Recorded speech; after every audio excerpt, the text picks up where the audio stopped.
A very good evening to one and all. It is my honor to be here as student coordinator in the very first edition of the JIPMER Talk Show, connecting the past, present, and the future. This program has been put together with a lot of zeal by our very own team who've been working very hard for weeks to promote our interactions with seniors and with faculty, to learn about their lives and journeys, and to share our own apprehensions and doubts on a friendly, fun, and engaging platform. I'd like to thank the JIPMER administration, our respected director, Dr. Rakesh Agarwal, our respected dean, Dr. Pankaj Kundra, and our beloved student advisor, Dr. Lata Chaturvedula, because they have been immensely supportive throughout this endeavor.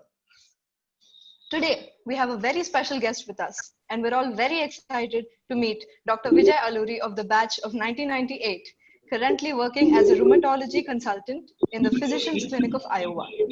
Table tennis, chess, and literary prowess are just a few feathers in his cap, and Sir has also held the post of literary and debating secretary back in his executive MBBS year. Your alma mater heartily welcomes you, sir. Along with Dr. Vijay, we have another well-known JIPMERite here, his batchmate, a beloved professor of psychiatry and one of the friendliest and most approachable people on campus, Dr. Vikas Menon. I heartily welcome you, sir.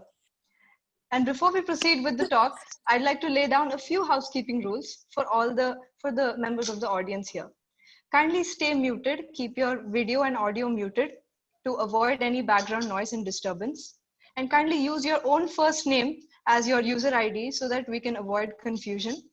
And yes, all members of the audience are welcome to send in their questions either in the public chat box or privately to me, the student coordinator, and we will put them forth to sir at the end of the talk. Thank you. I hope we all have a great time. Over to you, Vikas, sir. Thank you so much, Mansi, for that wonderful introduction. So we are also excited to be a part of this opening edition of the JIPMER Talk Show. And I think it's a very wonderful initiative because, you know, with all that is going on around us currently, it's all the more important to stay connected and support each other. And that's precisely the objective with the time we have today to do that, to interact and learn from each other on how to handle these tough times and perhaps do a little better than what we are doing currently. One of the ways in which to do this is to speak to seniors who have gone through the grind themselves so that they can give us new perspectives and we can harness their experience. So to borrow an adage and modify it, you know, we can stand on the shoulders of our alumni to help take us further. So now it is my absolute pleasure and privilege to introduce Dr. Vijay Aluri, my hugely talented and likable batchmate at JIPMER. And that's not a combination of descriptors that can be used for many people. When the JSA were actually looking for speakers for this JIPMER Talk Show and approached me to suggest some names, this was the first name that came to my mind. And when I asked him, he promptly said yes, and I'm so thankful to him for that. Thank you, Vijay. I also think that he is the right person to do this pep talk for two reasons. One, he has always possessed a very, he has always possessed the gift of the gab and an incredible humor sense to go along with that. And we have all been beneficiaries of that at various points during our UG life. The second is more anecdotal, and it's his ability to motivate people. So probably never was this more clearly demonstrated than in our first year in medical school, when he actually managed to form a volleyball team, you know, from a bunch of no-hopers like us who had never seen a volleyball before. And within a few days, you know, we were surprising ourselves by training regularly, and even, you know, the volleyball became the defining sports event of our batch. You want to tell us about that, Vijay? Sure. Yeah. Thank you, Vikas, for introducing me. Also, I want to welcome everyone. Good evening. And a special thanks to the JIPMER Students Association for organizing this. It's a pleasure for me to interact with all of you. Before I start any talk, I was advised to also thank my wife, who has been helpful with a lot of things. I also want to thank my family for the support they have given. Now, getting back to our first year days, it was a very, very special thing in our lives. I mean, none of us have played volleyball at a competitive level. And somehow, you know, just being in Lister House, which itself was a new thing for the first years to be in, we had access to the volleyball court, and somehow that used to be our outlet. I mean, we had a busy day. Ragging was also going on at a different level since we were in the Lister House and not the Ashoff House, which was traditionally the home of the first years. Volleyball was an excellent outlet for us, and I felt that most of us are very competitive and driven. We just need the right push. And I think one of our seniors, Dinesh, was also helpful in teaching us the basics. One thing led to the other. We had talented athletes like Deepak Lewis, who was excellent at tennis, but he started playing volleyball, basketball, and so many other sports after he came to JIPMER. And I was also, I would like to consider that I'm in that league as well, because I never really had any formal training in volleyball until I came over to JIPMER. So that was a lot of fun. Yeah, that was a lot of fun, actually. I was hoping that, I could share just a couple of my experiences in JIPMER and beyond, which might help assuage the anxiety and stress that most of our students are, and all of us are going through. Please go ahead, Vijay. Yeah. This is a difficult year and a different year for all of us. I never thought that I would ever see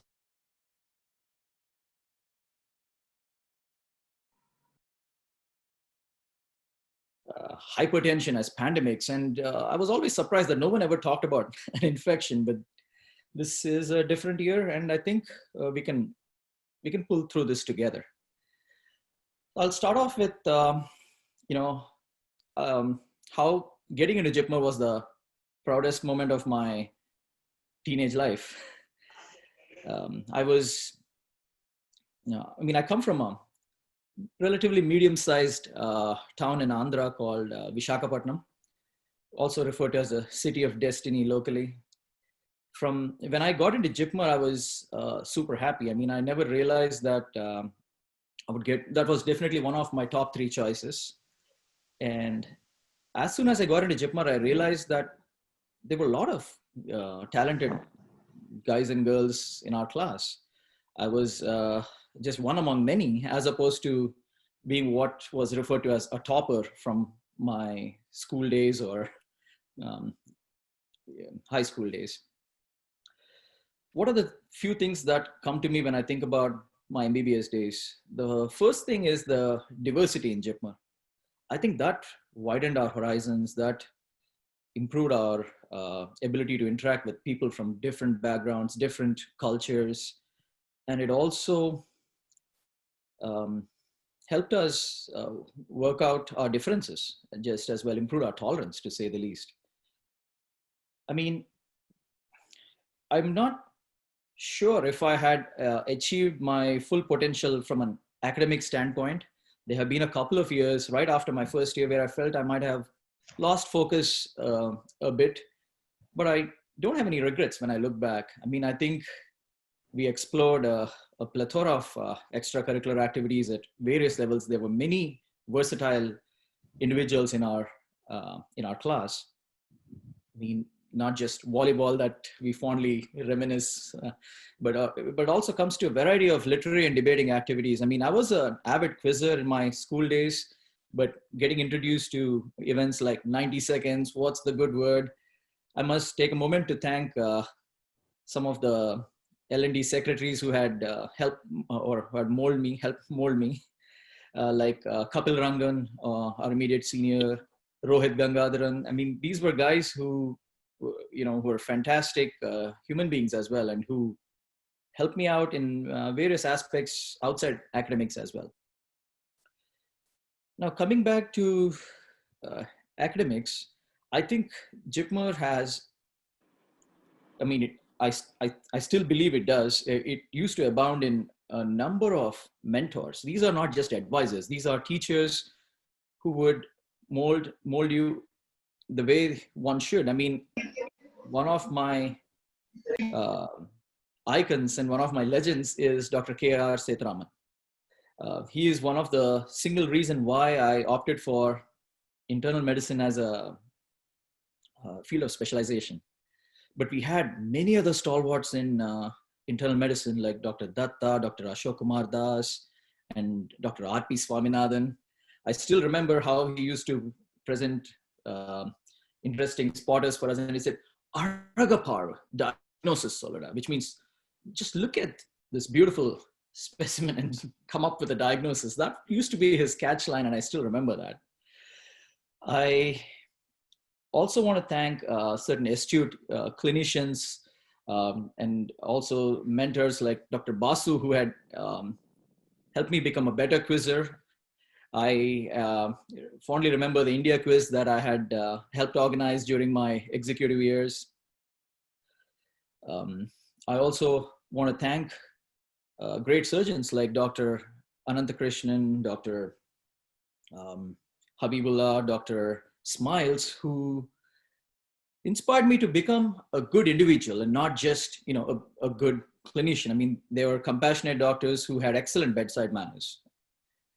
Now, I want to just share a couple of other points which happened after I completed my MBBS as well. I mean, relocating to the US was a big move for me, as one would expect. I mean, it came with its own set of challenges.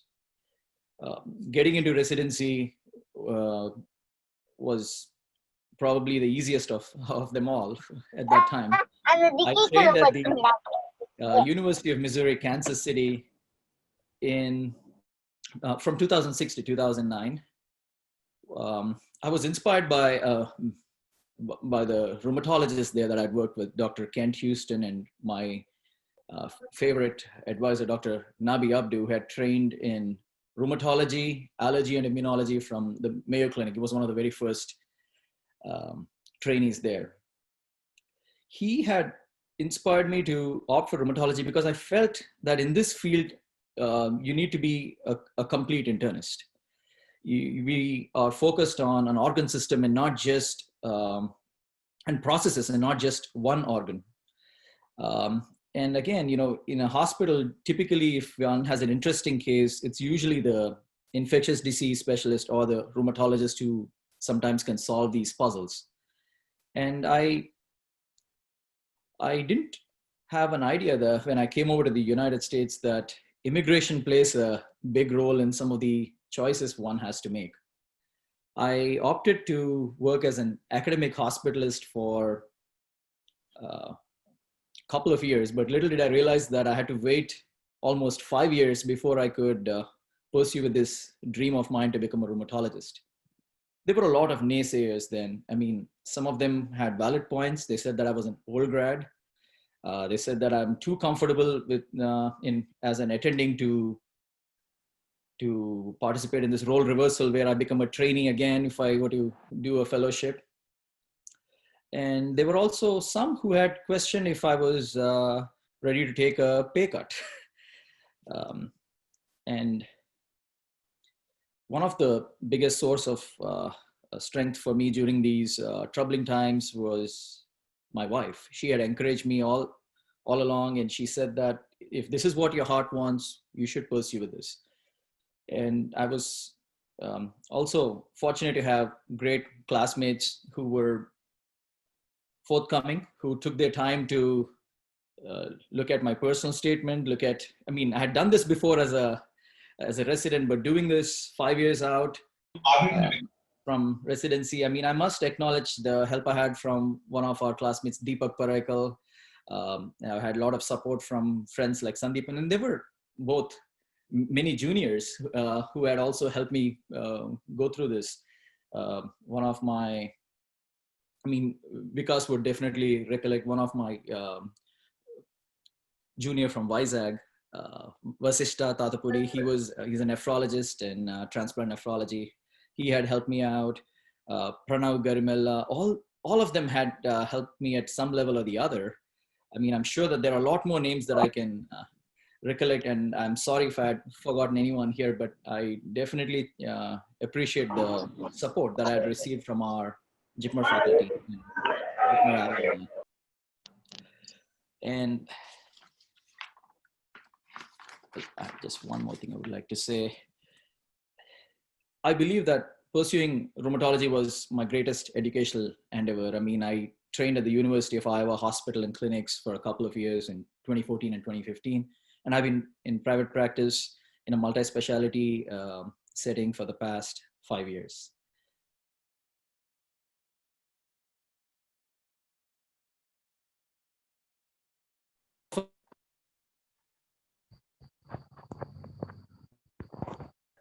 it's easy to not persevere. I mean, it's easy to get frustrated because the road is long for any medical professional, whatever specialization they choose. Even after specializing and getting into what we perceive as a settled position takes a long time. All of us eventually get what we deserve at some point or the other, and the path may be convoluted for some, but it doesn't make it any less enjoyable. I mean, the last but not the least is my message for the young students and future doctors of JIPMER. Keep at it, always stay positive, and persevere. I mean, life can take us through unexpected trails, but it will eventually be rewarding and enriching. With this, I'm happy to take questions. Thank you, guys. Thank you so much, Vijay, for taking us, for giving us glimpses of your journey and the travails that you had to encounter during your post-PG residency and relocation to the US. I also know some of these details, but still, your talk was very insightful. And I think one of the major messages that came out from your talk was that we have to, I think, enjoy the journey as much as the destination. So we have to just keep enjoying the journey, and eventually, I agree with your observation. It might take a little longer time for A, a little less time for B, but eventually things fall into place.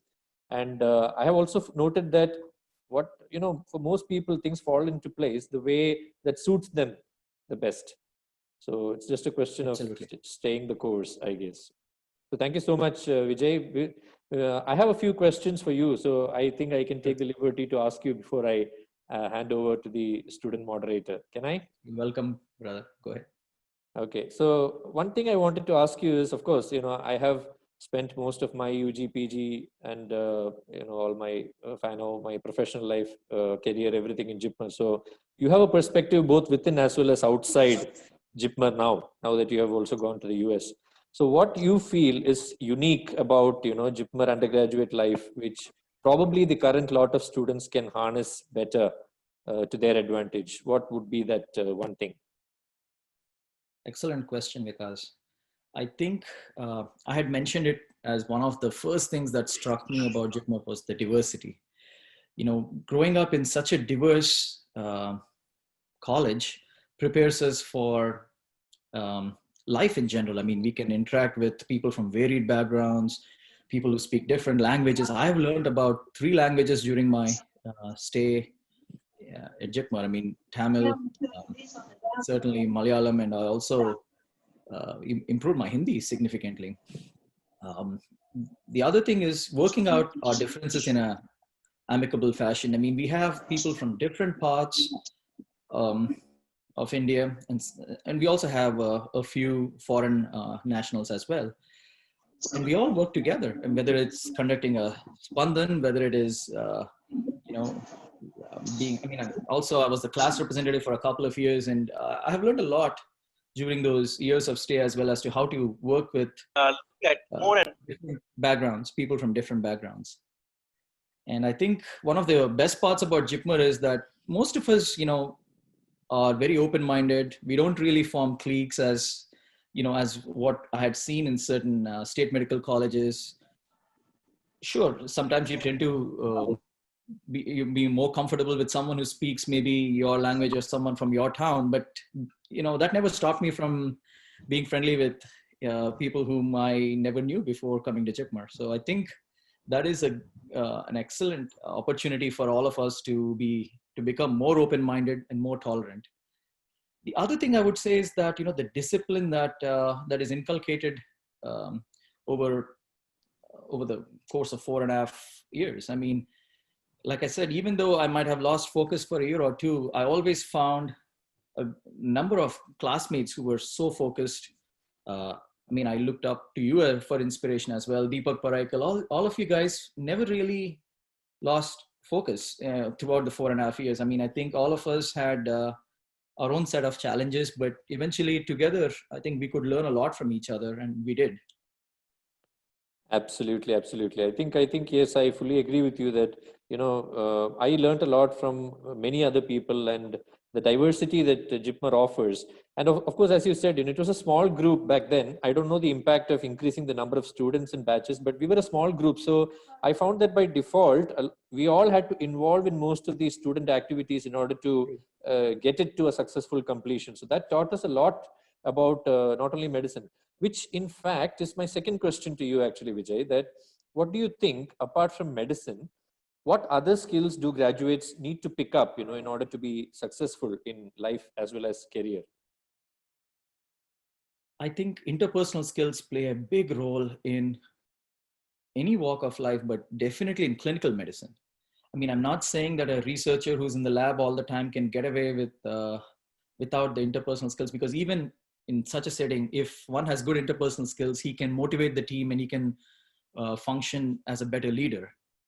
But definitely in clinical medicine, I think, interpersonal skills play an important role. We are not only dealing with patients, we are also interacting with other colleagues. We have to deal with the egos that some of our colleagues might have. We have to deal with patients' families. Sometimes, that's just as important as dealing with patients, especially in the pediatric setting or maybe in the geriatric setting. We have to involve families in our decision making. And all this stems from building it at a young age. Absolutely. So I think interpersonal skills, communication skills, ability to handle conflicts with your peers, both within your team and perhaps those who are working closely with you. So I think that plays a key role in determining our success quotient. I concur. As much as. Okay. Now I have a very, a very interesting question for you, Aluri. I also thought about this. I internally debated myself, but I want to hear from you. If you are given a second chance, what is the one thing that you would do differently in your JIPMER UGA life? Oh, because that's a very tough question to answer, buddy. I mean, there are so many things I would like to change, including that game against CMC when we had lost in the volleyball final in 2001. More salt. You need more salt. But definitely, if I were to look back seriously, I feel that I should have taken better advantage of the resources we had from an academic perspective. Like I said, the couple of years where I had lost focus, I was assured by our respected seniors that, at the end of, 20 years from now, you won't look back and feel bad about it. So don't worry about academics. Try to enjoy life. That's all good stuff. But I think some of those years may not come back. And one should also do their best in, how would I say, in ensuring that they use all the facilities that are available. Because if you think about it, we are not really going to open an anatomy textbook and go through it the same way we had done in our first year. So I think it's important to see to it that the extracurricular activities don't help you lose focus. And I think we did a reasonably good job, but if I were to look back at it, and if I were to be honest, I should say that I would want to, maybe I should have spent a little more time on academics.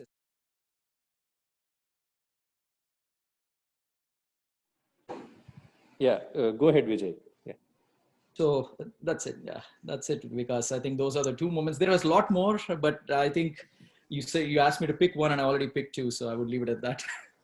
Okay. I promised Mansi that I'll hand it over to her, but I still have a couple of minutes. So a final question for you, sure.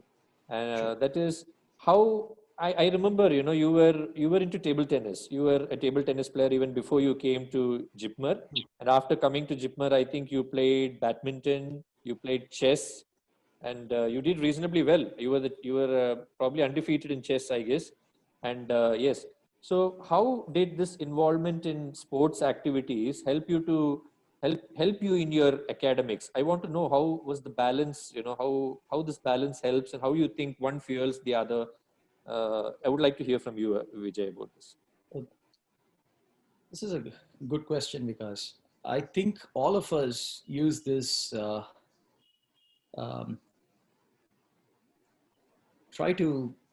of us need an outlet, I feel, in our busy professional lives. Even as a medical student, I think we go through a lot of stress. For me, sports, L&D events, and even music was a stress buster. I used to enjoy competing. I think winning was definitely, I was addicted to sports because winning gave me a rush, which I can't really compare with anything else. I mean, it's a long road. Sometimes we need instant gratification, and it's easy to obtain those in sports compared to, let's say, a 3-year residency or a 2-year fellowship. And we all need an outlet because I think it helps us focus better on our academics. It helps us enjoy the process better, because even though, I wasn't doing as well academically. I mean, I had a couple of regrets about, not being able to get the psychiatry gold medal from our class or the dermatology gold medal. I'm not saying that doing well in volleyball or doing well in table tennis can completely offset that regret, but it definitely made us realize that there's more to life than academics. There's more to life than just, as we say in JIPMER, mugging, getting through one academic year after the other. And I think that helped me stay disciplined even after I had left. Absolutely, absolutely. I think you need multiple pillars to support you through the stress of the medical life. I think I on those nights which seemed so long when your marks in the farm exams or farm internals or send-ups were low, I think were compensated to some extent by our involvement in other activities, whatever it is. So yeah, I feel that one other passion perhaps that drives you in life is important apart from academics. And I think it also helps improve our interpersonal skills and communication skills, because as the leader of the volleyball team, getting talented individuals like Deepak Lewis and so many of our other classmates, Srinivas Acharya, even Akash and Wangju, we had Arun Kumar, we had a great team. And I think participation in sports, participation in, these executive committees gives you some administrative experience of some nature, I believe. Yes. Yeah, so that's it from my side. I think we have a couple of our batchmates who have logged in. Satish Reddy, can you show yourself, Satish Reddy? It would be wonderful to see you. Hi, Satish. He was Satish, are you there? Almost. So Satish was Vijay Aluri's roommate in the UG days, but he's not. Satish, is your camera working? I don't think so. Jomal Matthew is also here. I suppose Jomal was my roommate, and we were in Lister, Maine. Neighbors. Okay, so I guess there are many more. I can only see those two in my narrow screen here. Anyway, wonderful talking to you, Vijay. I think we have a few more questions lined up for you from the student side, which Mansi will take over. Mansi, happy to hand it over to you now. Thanks, Vikas. Thank you so much, sir. Yeah. Hi, Dr. Lata. Hello, sir. Jomal. Hi, Jomal. How are you? Is not answering. Hello. Yeah. Hi, Vikas. Nice to see you all after such a long time. Yeah. It's anyway, so regards wonderful. To Aluri also, who was our floor mate, and I still have fond memories of him visiting us quite frequently, having nice chats, cracking jokes. All those are nice, good old days. That's why we chose him for the pep talk. That's why we chose Vijay for this. Yeah, definitely. It was nice. It was very good. Regards, Aluri. All the best. Thank you so much. Hope all is well.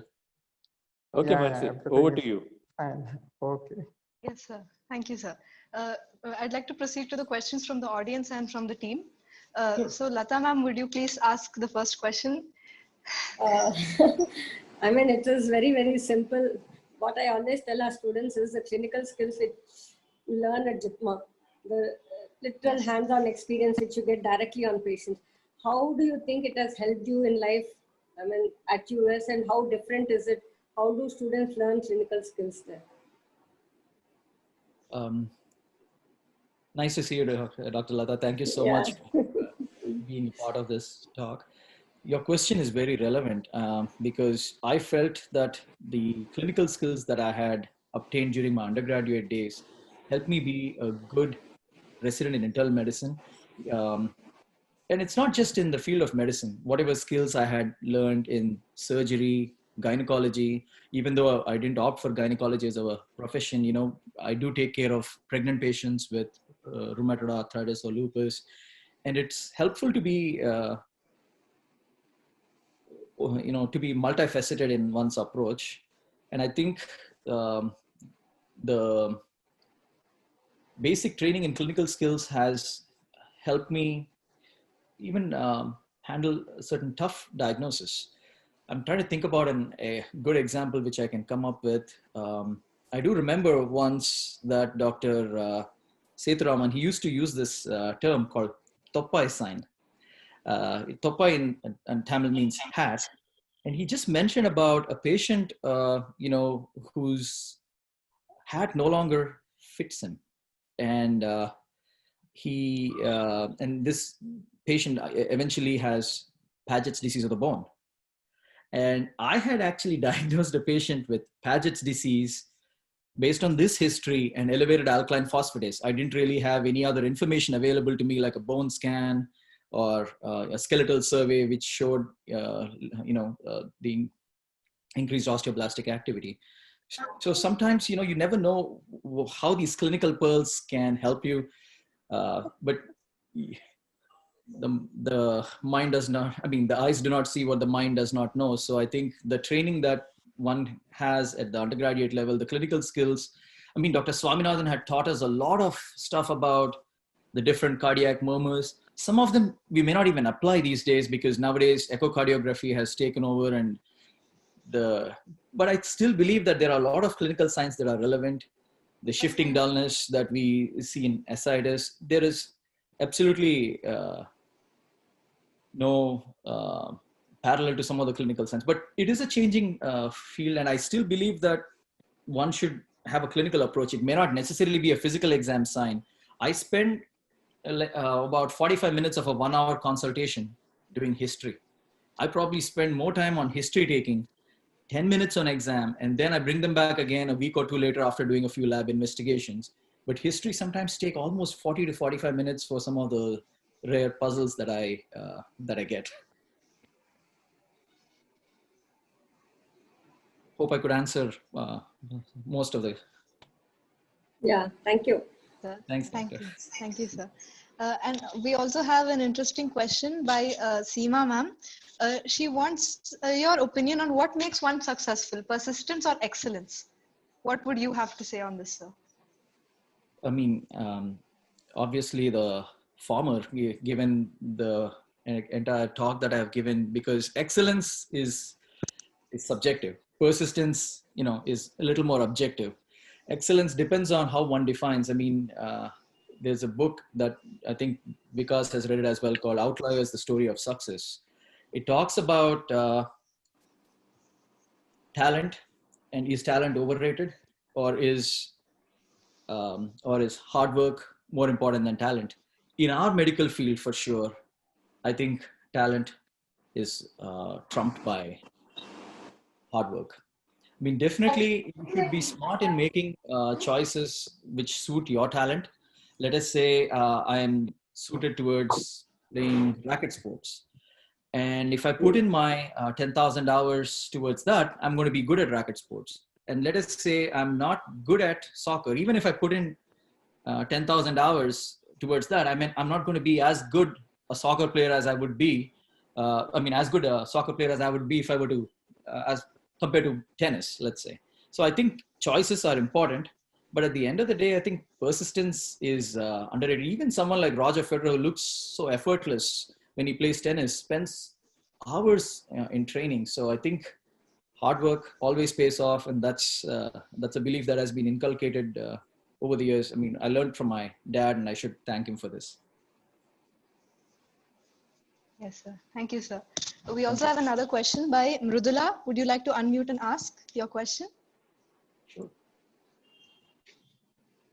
Yeah, okay, sure. So I would like to ask, I'd like to know if you ever had a second thoughts on your choice of career. I'd like to direct this to other panel members too, if they want to answer.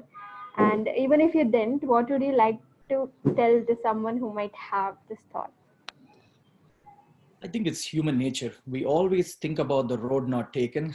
It started in my high school days when I was winning the state championship in table tennis. I remember having a conversation with my mom. I didn't like her then when she said, son, choose something which has a future. Don't just think about the next 5 to 10 years. Think about what you would be doing when you were, this age where I am right now. Because sports, you have a very short shelf life, very short half-life, whichever way one looks at it. If I was really a national champion, maybe I might have pursued it. What could have been, what should have been, I don't know. But I think the same thing happened even after I joined MBBS. I mean, there were multiple occasions when I was thinking, is this the best fit for me? Should I have pursued something like engineering where you're allowed to think laterally and come up with some innovative solutions? Because true research in clinical medicine is a little different from what it is in other sciences. But having said that, I think eventually we all have to realize what really motivates us, or find something that motivates us in in the field of our choice. What could have been, should have been, I think it's just human nature. Even if I tell that you shouldn't think about it, I'm pretty sure at least once, if not multiple times, people would have had those moments when things don't go according to plan. But that is where, I think perseverance comes. And I think help from friends and family and mentors makes a huge difference. One of the reasons why I opted for internal medicine and rheumatology was because I had excellent mentors at JIPMER and also at the University of Missouri, Kansas City. I think someone like me who is influenced by the mentors that I had worked with, I think that shaped my career choices.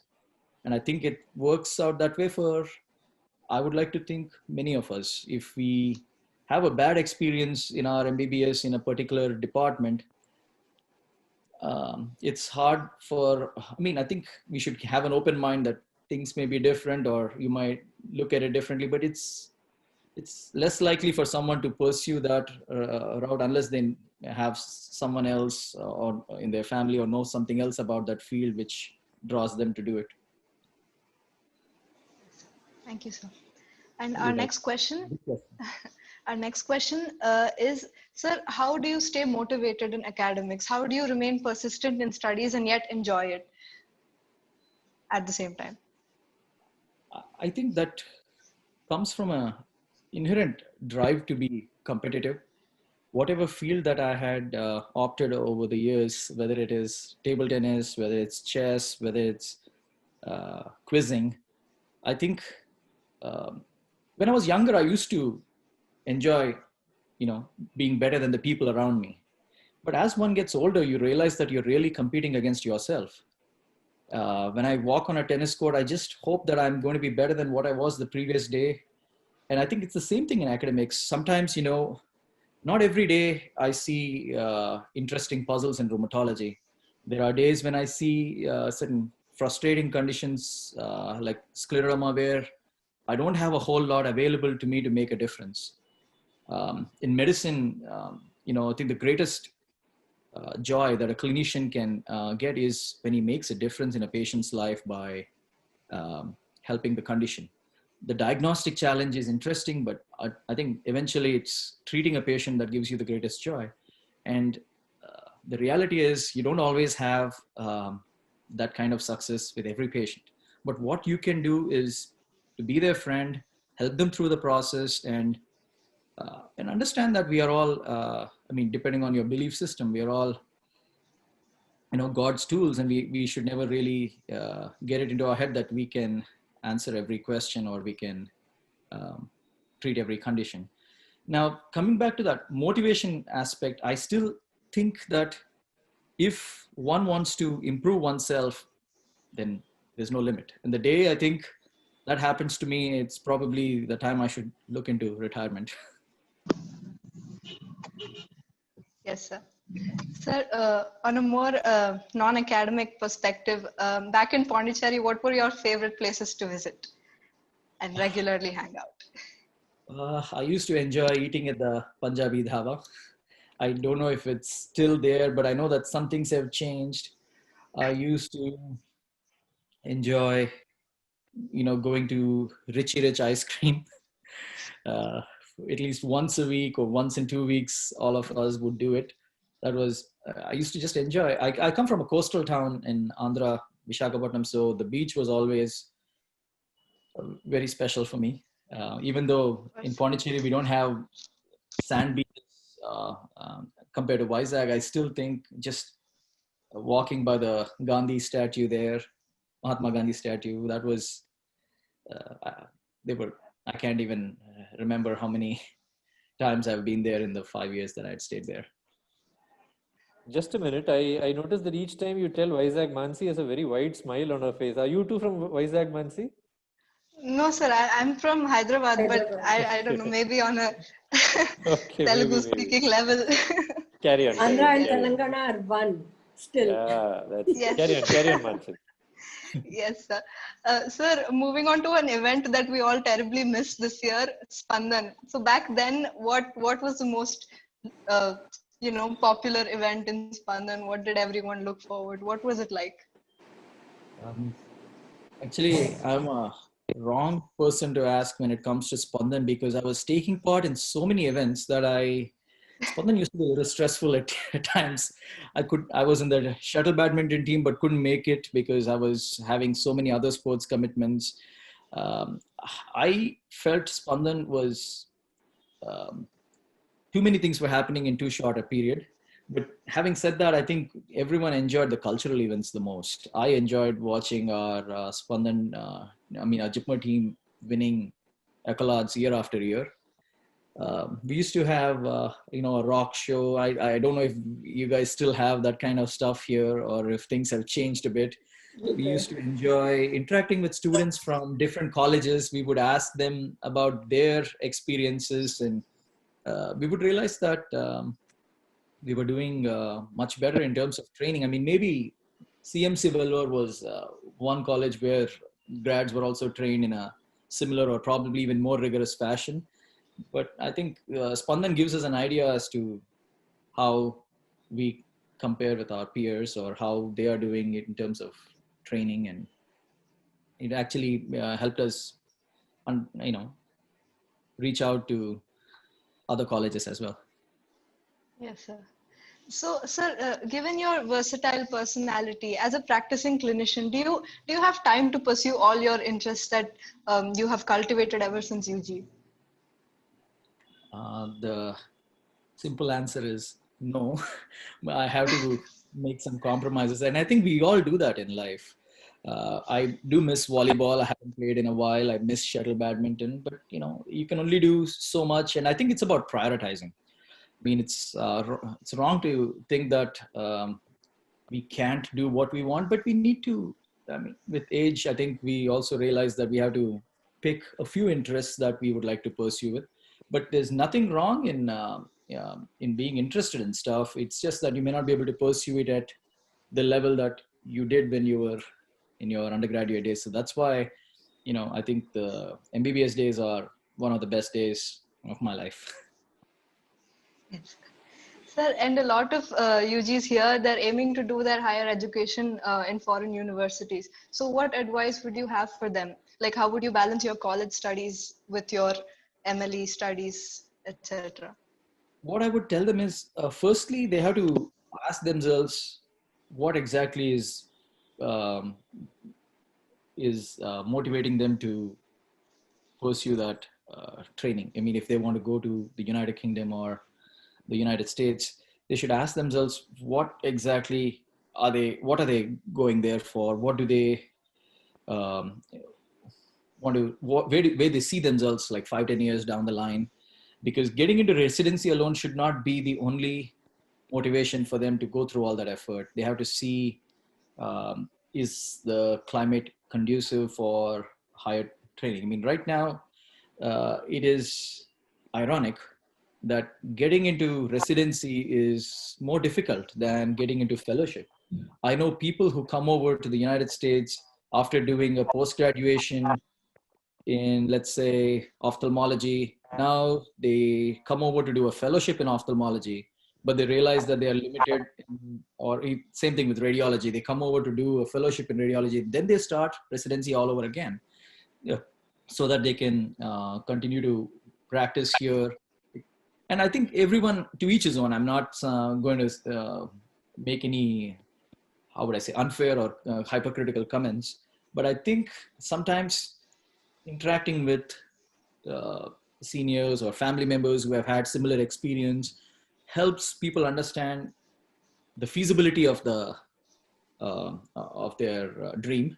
Because if for some reason, let's say, immigration has become even tougher, they have to keep that in mind before they spend 1 or 2 years of their life just trying to get into this residency. Because I understand that journey is as important as the destination. If it takes a year or two of your life, you can, I think not just JIPMER, most of our medical professionals are talented and smart enough to prepare for, let's say, Indian medical entrance exams.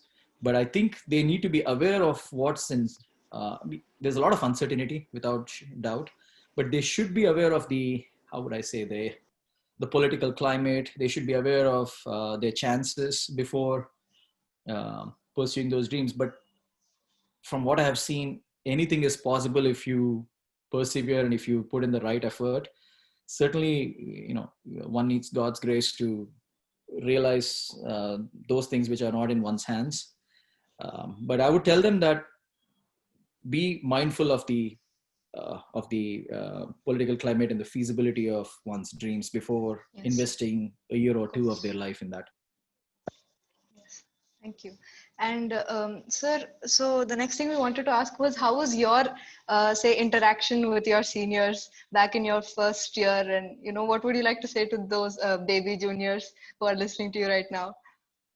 In the committees. Yeah. I can't lie here because my best friend is one of the moderators here. I was ragged a lot by my seniors. I was a good entertainer for them. Most of them were friends. There were a few who took it to a different level and were probably bullies, but most of the seniors were really kind and friendly. I look back fondly and see how that brought us closer in some ways. Vikas had mentioned my classmate Satish Reddy. I know I'm sorry for embarrassing you, Satish, but I think you will forgive me for this. When he came over, he was from Ranchi, but he's basically from Andhra, and he's from Tirupati. So when he came over, he came with a tonsure head. And that was the year when the French soccer team won the World Cup in 1998. And the French soccer team had this tradition where everybody would kiss the head of the goalkeeper. And that goalkeeper was Fabien Barthez. So they used to call Satish as Barthez. And every time a senior would catch us, they would make us kiss his head. And I think I probably kissed his head maybe as much, if not more than my young boy, than my son, when it comes to kissing the back of the head. But those were all, funny things when we look back. So we had interaction with, I didn't interact so much with the ladies, with our seniors from Curie House, but definitely some of the seniors from Lister and Osler are friends for lives. Yes, sir. And even back then, did you guys have the universal term 1Ds for all vehicles? And how did you travel to places? I think we used to travel in something called Cockroach, where, or I think yes. There were not that many auto rickshaws during our time. So I think as a class, we used to really cozy up in a cockroach every time we had to go to, which one was that? Ratna Talkies. I wasn't, I think Ratna was one of the theaters we went to, or, you know, near Hotel Mass. I think wherever we had to go, we had to take the tempo during our first year. Subsequently, I think after our first year, many of us got 1Ds. I did well in my first year, and that helped me negotiate with my father and get a Hero Honda Splendor, which stayed with me for the rest of my MBBS and internship. Yes. And Karthik here had a very interesting question. He wants to know what kind of dance forms you've performed in your interactions. What kind of dance? Dance forms you were made to perform in your interactions. I mean, that's one thing that I was not really good at. So they were, I mean, I don't remember dancing. That's the only thing you left alone, Aluri, I think, during a lot your of songs. UG life. Looks like dance was the only thing you left alone. That is true. I danced to the tunes of the seniors, but not necessarily something that I can describe. Of course. Sir, and in general, how did MBBS and life at JIPMER affect your perspective on life? How did it change the person you are? How did it make you you? I think it humbled me a lot. I mean, there was a certain amount of, I wouldn't want to say it, but if I were to be honest, there was a certain amount of arrogance that came with me when I started my MBBS in JIPMER. I felt like, that I was a topper from maybe a medium-sized city in Andhra. And seeing so many other stalwarts, so many other geniuses, if I may call them, humbled me. And I realized that I may be good at something, but there are some who are better than me at the same thing, or maybe many other things. I think that's one thing. The other thing was it taught me a lot of, for lack of a better word, tolerance. I was able to interact with people who had difference in opinion, and it's various things, whether it's about various aspects of life. It doesn't have to be religion or politics, but just different views about how to approach a problem, working with different personalities, because this is something I do even now. I mean, I am a troubleshooter when it comes to issues between nurses, between patient and a nurse, between a patient and me. I mean, I think all those interpersonal skills were, how would I say, the foundation was there from JIPMER days. Yes, sir. And another question, we've left out chess in this conversation so far. So a chess enthusiast wants to know, who's your favorite chess player and which is your preferred chess opening? That second part is easy to answer. I mean, the favorite opening is E4. I mean, that is the most widely used one by most players. I mean, when I play black, I sometimes use C6 or Sicilian defense, because that gives me an opportunity to counterplay. But E4 is by and large, whether it's Vishy Anand, or I think that's the most widely used opening. Now, as far as the favorite chess player, now that's an interesting question. It used to be Garry Kasparov.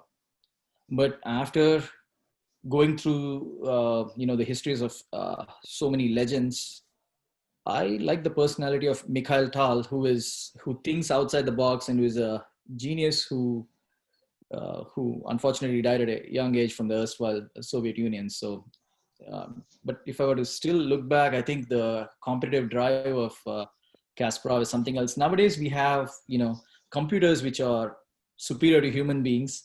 In those days, we used to have contests with supercomputers. And when Kasparov lost to, Deep Blue, that was a big deal. Nowadays, we have supercomputers playing chess against supercomputers. And that's not that interesting for me anymore. Of course. Sir, and the last question, if there are any funny anecdotes or events that you remember from campus life, if that would be our last question. Outside kissing the head of Barthes, I would say, Vikas, can you help me out here? Yeah, actually, no, I just remembered because Mansi asked that question about how we used to commute in Pondicherry during those days. I remember that there were I don't know whether Vijay, whether you were part. Dilwale Dulhaniya Le Jayenge was playing in Ratna Theatre when we entered JIPMER in '98, and we actually went for a DDLJ show at second. It was a second show, and at the end of it, it was around 1 a.m. or 1:30. Obviously, we couldn't get anything back. We walked all the way back. So that was one or two times, 2 or 3 times we did that crazy thing. We used to walk back all the way from those theaters those days. So don't forget, walking was also a very important mode of commuting those days. I just lost you the last part. No, I was telling that we used to walk back, especially Yes. when it was late, we used to walk back from town, from Ajanta. The present place where the Ajanta is a hotel now was a theater those days. So we watched movies there and walked all the way back. Now it sounds so crazy, but we were crazy enough to do it back then. One incident that comes to my life, that happened in our first year of our stay there was. Yeah, Vijay, go ahead. Excuse me. Yeah, Vijay. All right, sure. One incident that comes to my mind in our first year life was the strike. That was an interesting experience because we always thought that, JIPMER was exempt from these interruptions in medical education. But